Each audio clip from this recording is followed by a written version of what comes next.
people who are energized and engaged and here to honor the legacy and the commitment to community and the commitment to service to others, best probably experienced by so many in the Reverend Dr. Martin Luther King Jr. I was pleased in some ways this morning or yesterday and this morning that we had the snow issue, because it was a wonderful leadership opportunity for Erica Barada and Tony Buckley to find out what it's like to make those calls about do we go or do we not. So thank you to Erica and Tony for their leadership of pulling us off.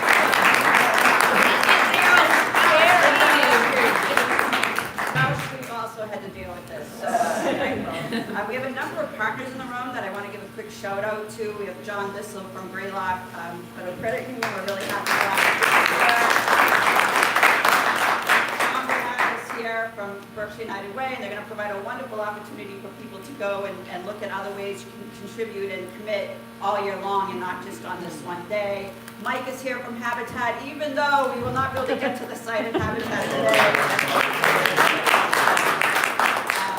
In a moment, we're going to be so fortunate to hear from Rachel Mabee, and I'm excited to hear that. I've had the good fortune of hearing her in the past, and she always makes me think about some really important things, and she is just grace in all the ways she goes.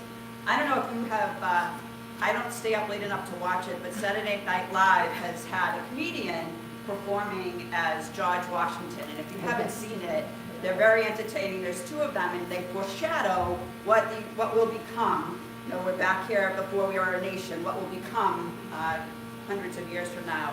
And he's telling at one point his soldiers that eventually there will be a day to honor presidents. And they say, well, what will that be called, sir? And he said, President's Day. And then they said, what will they do on President's Day? And he said, buy mattresses. I have always thought how grateful I have been that so many people across this country, at a national level, at regional levels, at local levels, in people's homes, that they have committed to make sure that Martin Luther King Jr. Day is not a day off, but it's a day on. And we at Berkshire Community College have really embraced that for a very long time and have encouraged our students, our faculty, our staff, our alumni, our boards, everyone to think about ways that they can commit to this community and to all of the people that make up this community that we care so much about. So without further ado, and in gratitude, I introduce Erica Barada, who will introduce our keynote speaker. Thank you, Erica.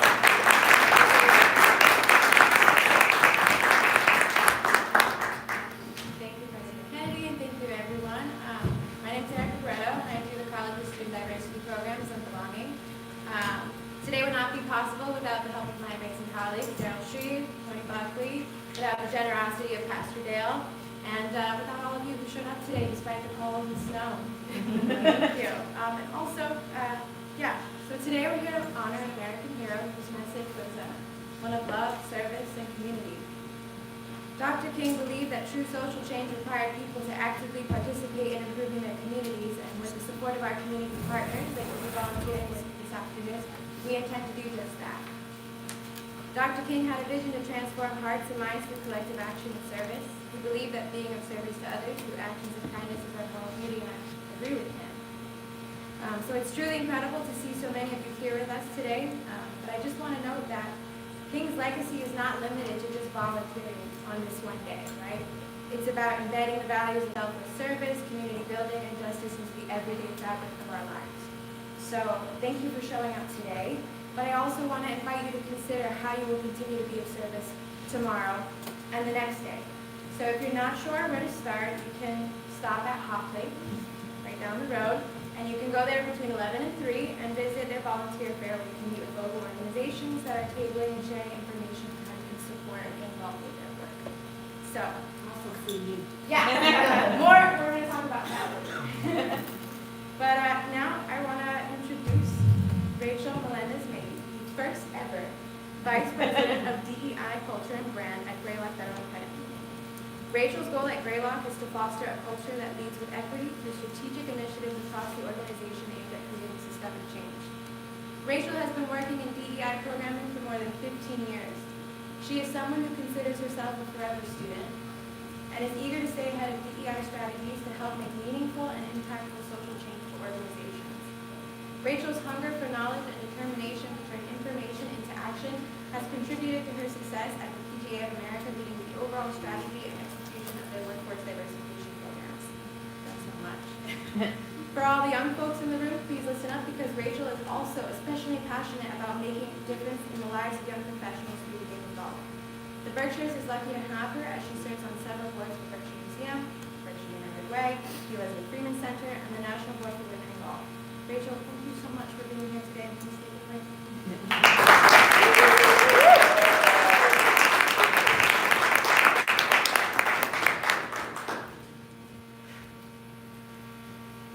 Good morning, everyone. Thanks for being here today. Before I even start to begin, I wanted to see if you might indulge me. And after we play this video and believe me, the buzzing, we'll see. So if you will not hear that, you will just hear me for a minute. So if you just want to indulge me today as I set the stage with this video.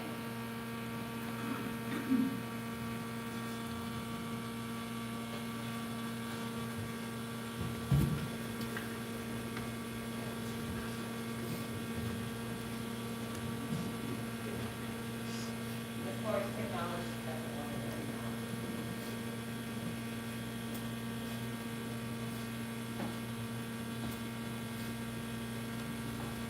now. All this attention you've been getting, now that your celebrity status. I've never thought about it. I just want to be plain like I've always been. I'm not a person that want to be seen or want to be exciting. I'm just plain. You are pretty exciting. Not to me.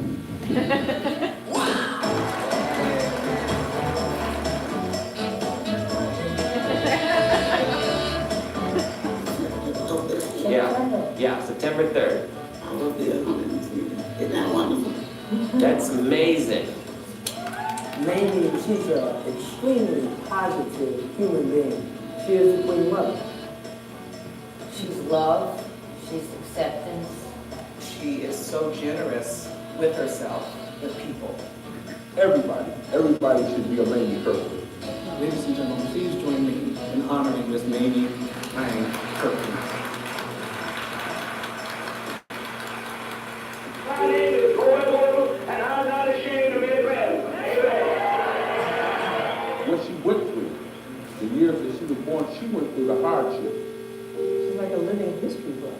Just listening to her and knowing that she actually experienced this and survived it is just phenomenal.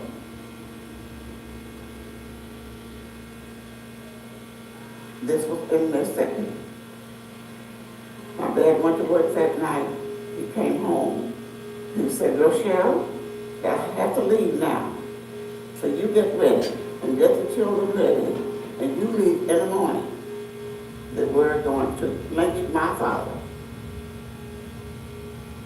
My dad, my mother got all 5 of us ready, got on a train and went to East St. Louis, Illinois.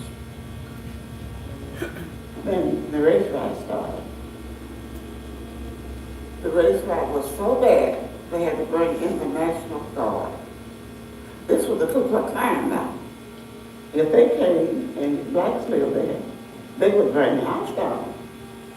And so they came that night with the torches. The landlord, he loved my bed so much. And they told him when they got to our house, they said, black lived there. And that was the only thing that saved us.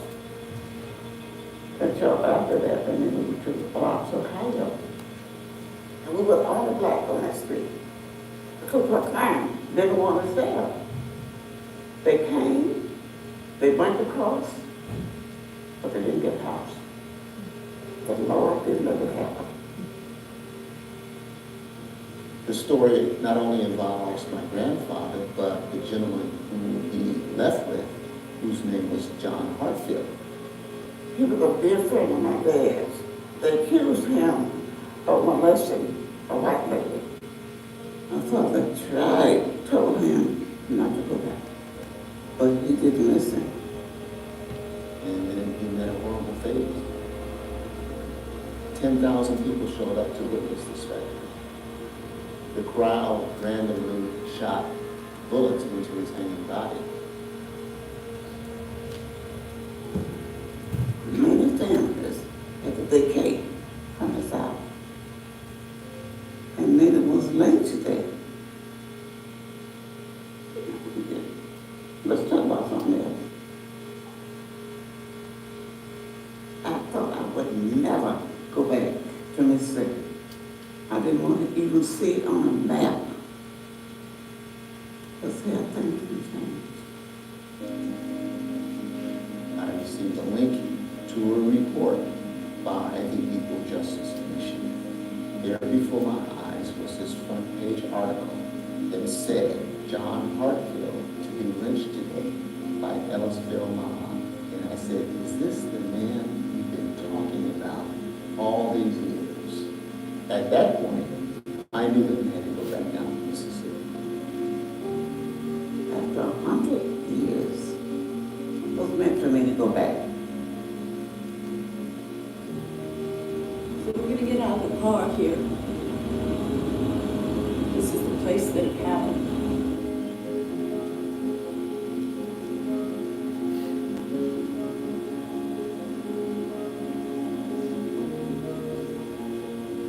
Then he has grace. The grace to not suffer. The grace to let things go. The grace to be able to see the divine in all circumstances, no matter how painful it might be. This is an important story. It holds a lot of meaning and history for a lot of families. When they see it, they realize, this is my grandfather's story. This is my grandmother's story. This is the story of at least 6 million African Americans who fled the Deep South. To choose to go back to Mississippi is an incredibly courageous thing. And if she can do that at 107, then what should the rest of us be doing? You know, I'm so grateful to God that you want me to live, to be able to tell the story. I left there a frightened little girl. But you know what? I'm not frightened anymore.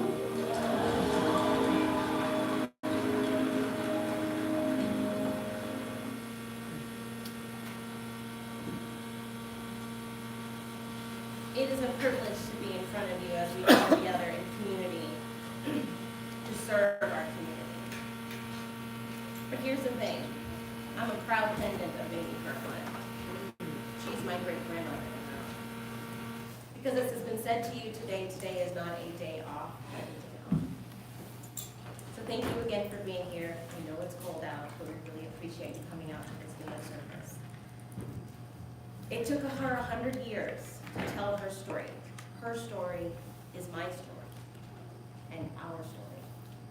Her journey is a part of our shared history, one that has set the tone for the work we continue to do in the name of social justice, freedom, and equity.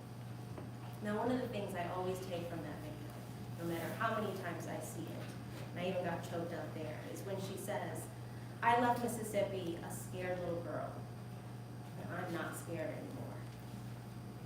Her courage in the face of fear and adversity serves as a really powerful reminder that even when times bring us trepidation, the narratives around us seem to work against the ultimate good of humanity, we do not need to be fearful. We are not going to move forward in fear. Because we stand on the shoulders of those before us, like Dr. King, like my great-grandmother, like so many of our own ancestors, that paved the way for us to continue to fight for our future with no fear. Now, with that said, we move forward with love, with courage, and with an unshakable commitment to a better future for our civil rights. But before we dive deeper, let's take a moment to level set. I'm all about level setting. I love context, because today, as we honor Dr. King, it's important to reflect on the foundation of his life work, which is civil rights. A lot of times when we talk about civil rights, we aren't talking about something or this novel idea that belongs to a single group or a specific segment of the country.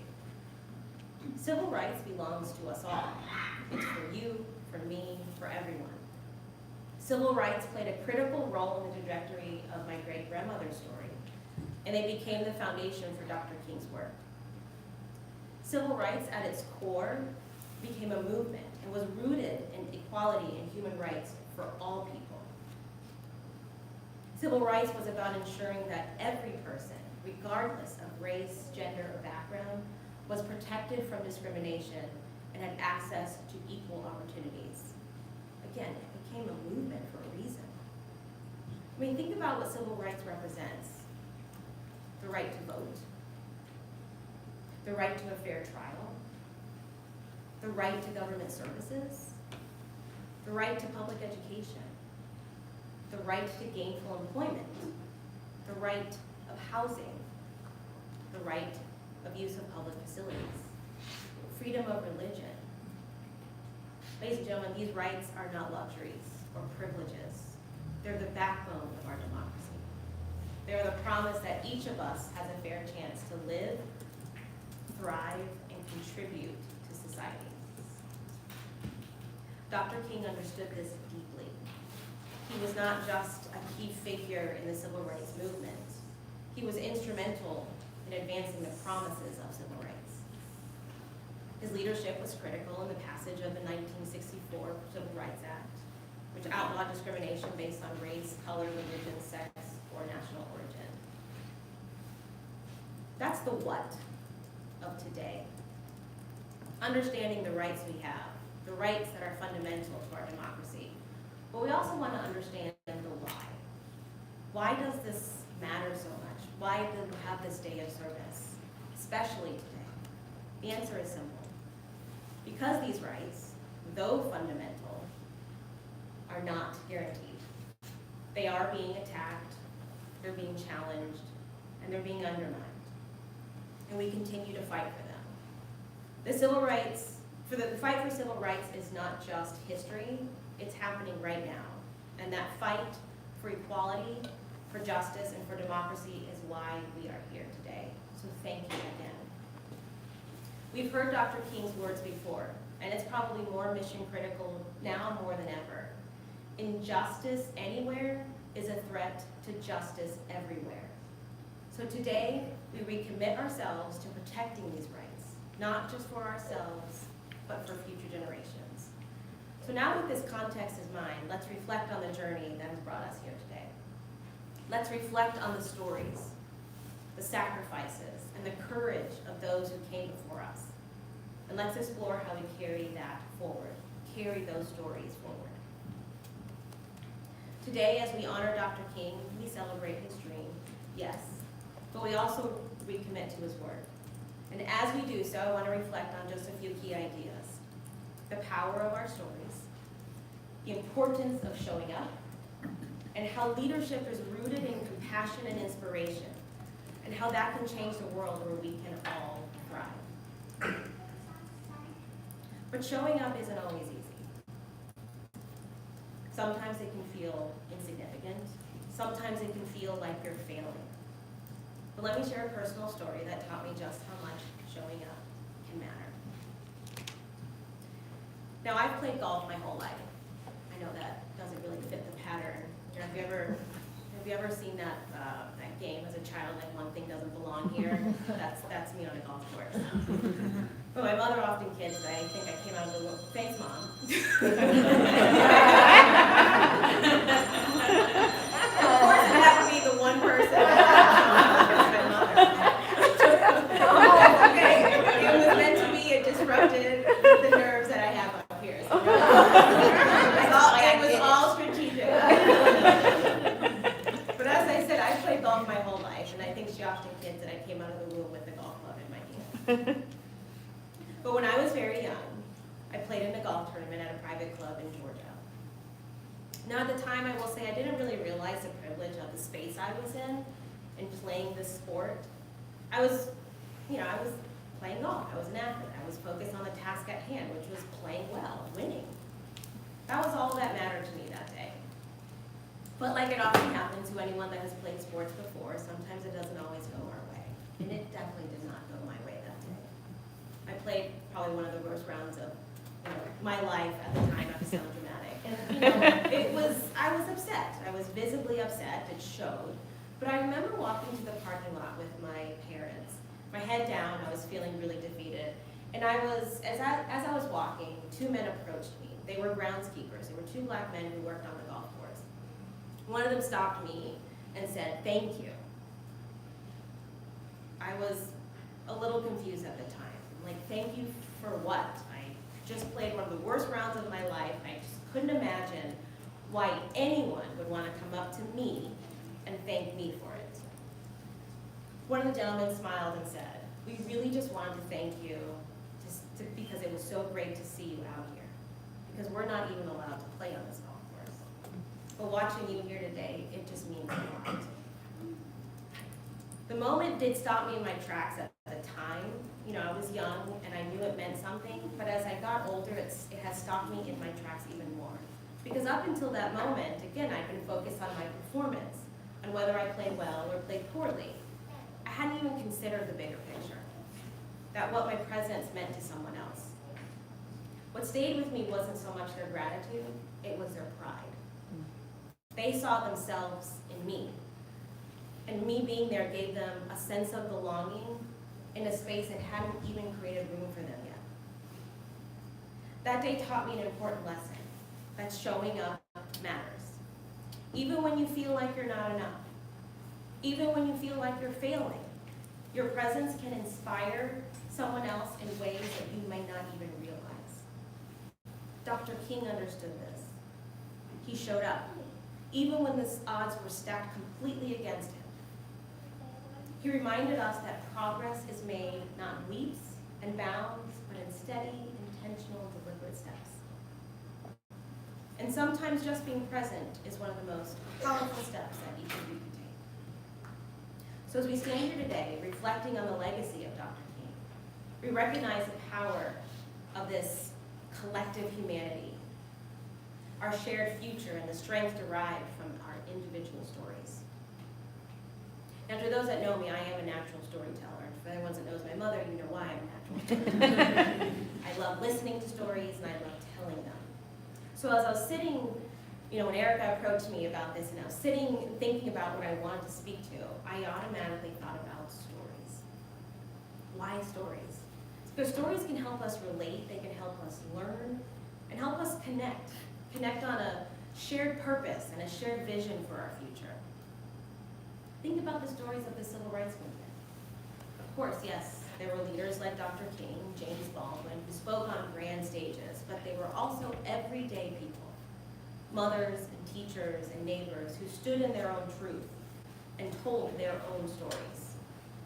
They didn't wait for permission to speak. They showed up.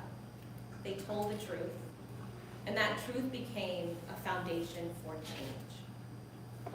But let me be clear. It is your story that does matter, and here's why. When you tell your story, you give others permission to tell theirs. You create a ripple effect. But telling your story also requires courage, because your story disrupts systems that thrive on silence, and that's what makes it that much more powerful. We each bring something unique to the table, and together, our stories create this mosaic that is far greater than the sum of our parts. Now, I know when sometimes people speak about stories and telling your stories, it can sound a little intimidating. You might be thinking, what possible story can I have to tell? My life isn't that extraordinary. But let me tell you, your story doesn't have to be about climbing mountains or overcoming these impossible odds. Sometimes your story is just about showing up. Because each of you has a narrative that contributes to this greater tapestry of our shared experience. Whether it's a tale of overcoming adversity, or sometimes the simple yet profound act of being present. All of your stories add depth and richness, to our shared journey. Let us remember that our contributions are not in competition with one another, but rather this symphony of diverse voices that harmonize to create this powerful movement forward. Think about the people that inspired you every day. Maybe it's a teacher who believed in you when no one else did, a coach, a mentor.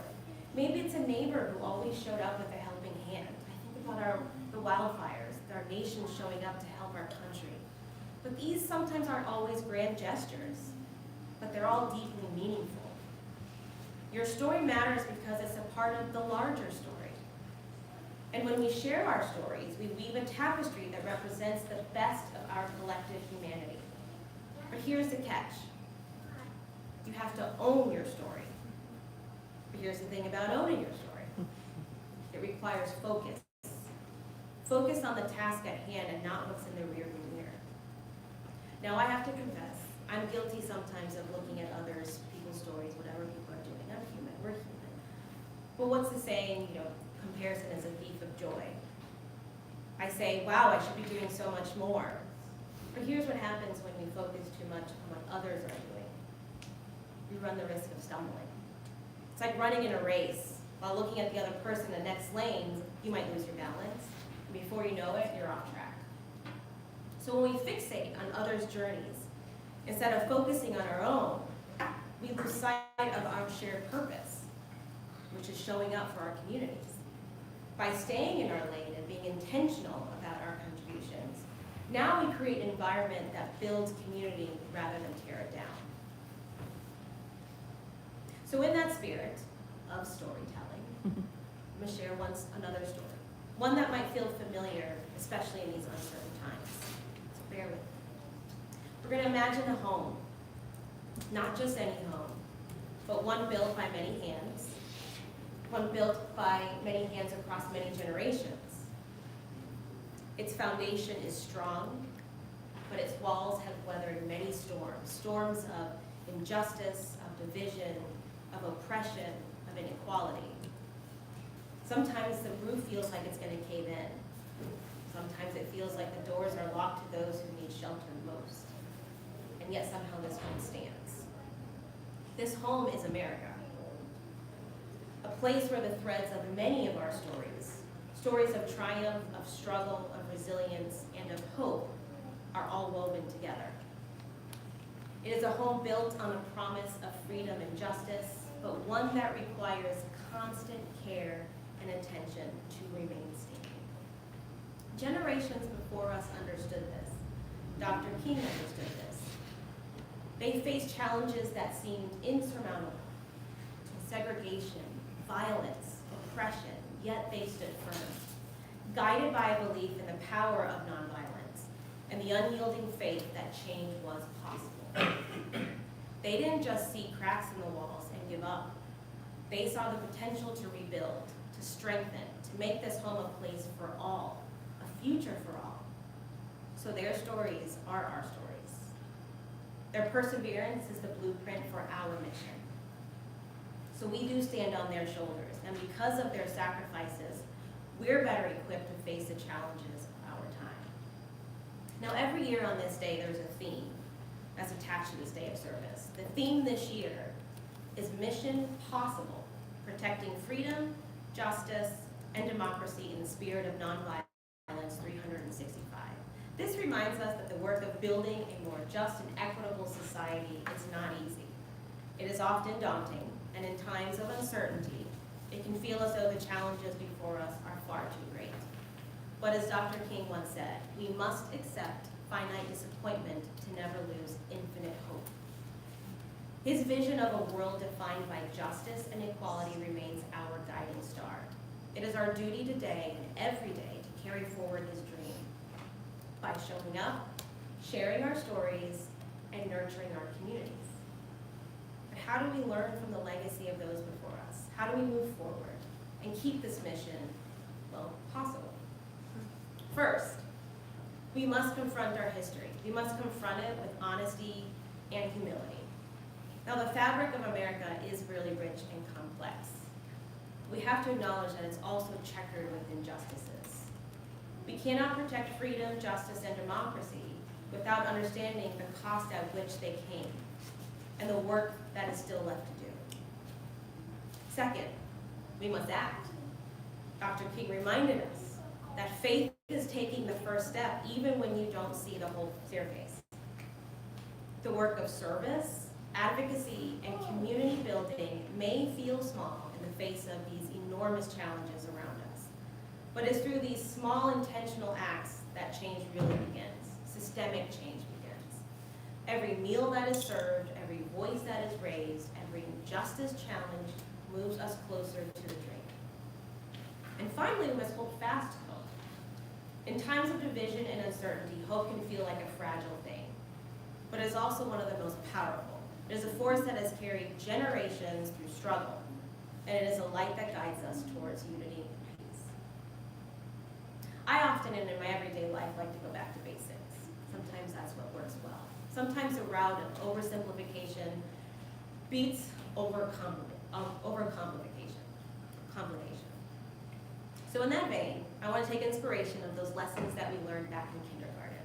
What were some of those lessons? Be kind, share your toys, and treat others with respect. These are simple truths that can guide us as we navigate the complexities of our world. Because somewhere along the way, we all grew up, got a little busy, and we lost sight of some of these very basic lessons. What if we return to that childlike innocence? What if we approached one another with the open hearts of children? Because Dr. King's dream, at its core, brings us back to those values of unity, of equity, and of compassion. This came to fruition when I attended a workshop a few weeks ago, and a speaker said something that really resonated with me, and it's super relevant right now. She says, "It is our task to widen our circle of compassion." I just love that. So imagine the power of a world where our compassion extended to everyone, where we intentionally chose to collaborate, to build together, and to create a collective mindset of progress where we thrive together. Let's think about that, thriving together. Now, I said earlier I love stories. I love telling them and learning them, so I'm going to admittedly steal a story that has lived with me also for a while from a colleague of mine in one of my first corporate jobs. Now, the context is I've worked in corporate America for almost 20 years, and I've learned a lot about navigating in those spaces as the other. So in the story, he speaks of being the other in these majority spaces, and he likens it to a story of an elephant and a mouse. Bear with me. You have an elephant and a mouse that exist together. Within that space, the mouse has to know everything about the elephant just to survive. He has to know its every move, how it thinks, how it reacts, if it's happy, if it's sad.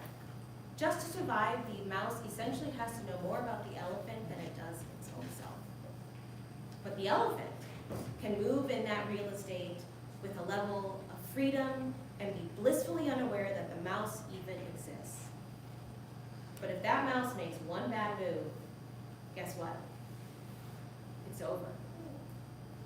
With this in mind, and what he asked to the audience at this point, he asked, imagine a world where that elephant made just as much investment in understanding the ways of the mouse, its culture, how it acts, its nature, as the mouse did in the elephant.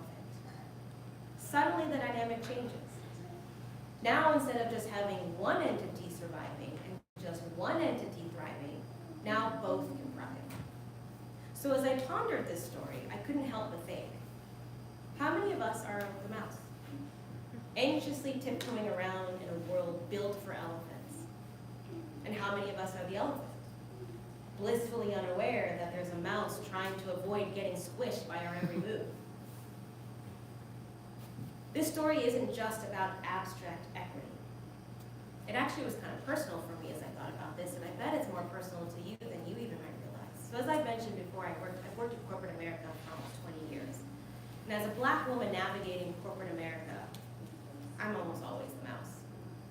I've had to learn the culture, expectations, and unspoken rules of the majority just to survive, just to exist in that space. But let me offer you a different perspective. Sometimes even those of us who are used to being the mouse find ourselves in the position of the elephant. I remember managing a team where one of my employees was a working mother. Now, I'm not a working mother myself, unless you consider my 3 dogs. And at first, I didn't fully understand those challenges. Deadlines and late meetings, and work-related travel, it all seemed manageable to me. But I quickly realized it looked very different through her lens as a mother. So in that moment, I'll be damned, I was the elephant. She was navigating her own survival in a corporate space that didn't always accommodate her reality. So I had to make the decision to learn what it meant to be a mother in corporate America. I had to understand the sacrifices she was making to balance her career and her family. And I had to figure out how to help her thrive. And you know what happened? Our team thrived. We all thrived. She felt supported, and that allowed her to bring her full self to work. This experience taught me that sometimes thriving together means stepping outside of our own perspective, our own comfort zone, and our own privilege that we're in.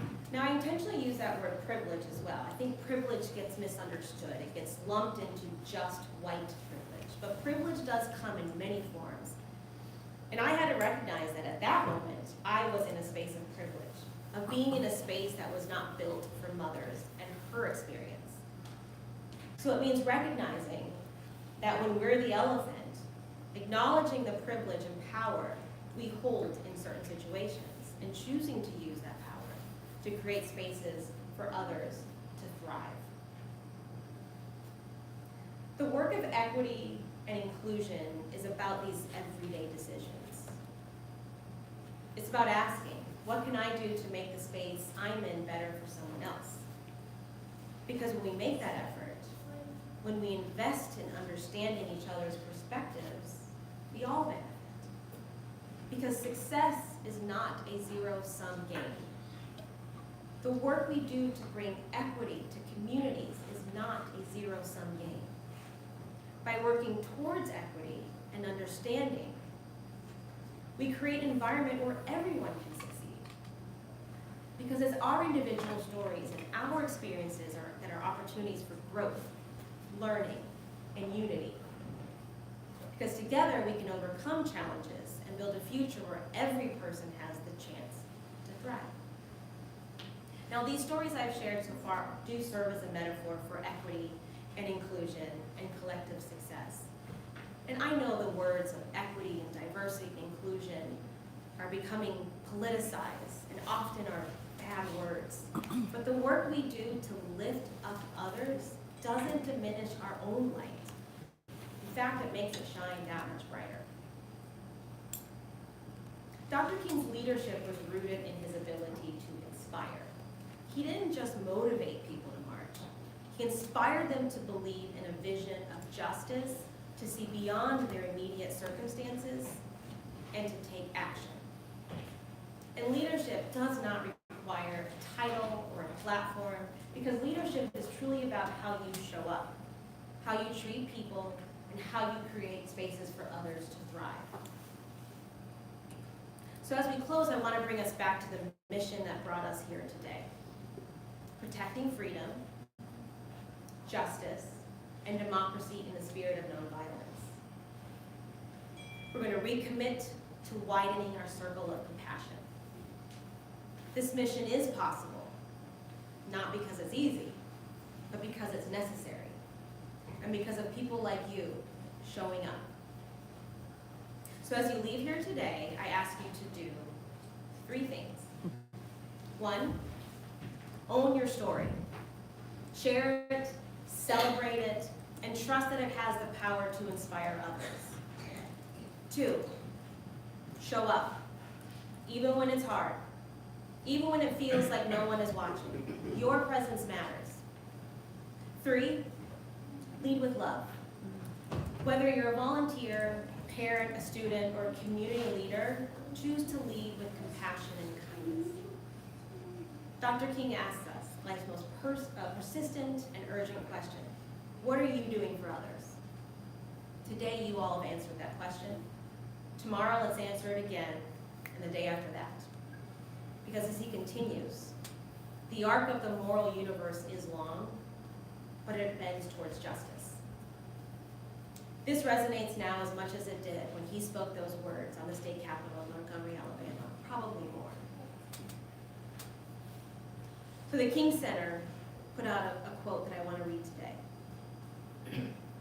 To those growing weary in the fight against the injustices of our world, we encourage you to hold on to hope and to continue pressing forward. History reminds us that justice, though delayed, will prevail. Every act of love, truth, and courage brings us close to the world we envision, a world where justice reigns and human dignity is honored. Let us not lose heart. The journey is hard, but the destination is certain. So keep bending that arc. The arc does not bend on its own. It bends because of people like you, people who believe in that freedom and justice and democracy. Because when we show up, when we own our stories, and when we lead with love, we honor Dr. King's legacy, not just in his words, but in action. So as you go into the community today to serve, remember this: you are not just volunteers. You are builders, you're caretakers, and protectors of our collective home. Your actions, no matter how small they may seem, are threads in the fabric of our great nation. Together we can strengthen that fabric, ensuring it holds firm for generations to come. So we go forward with courage, with the spirit of nonviolence guiding us every step of the way. I leave you with this question: how will you all show up? How will you use your story to contribute to the collective good? Because when we thrive together, we bring Dr. King's dream closer to reality. Thank you all so much for being here, for showing up, and for making this mission not just possible, but inevitable. Thank you. Let's get to work.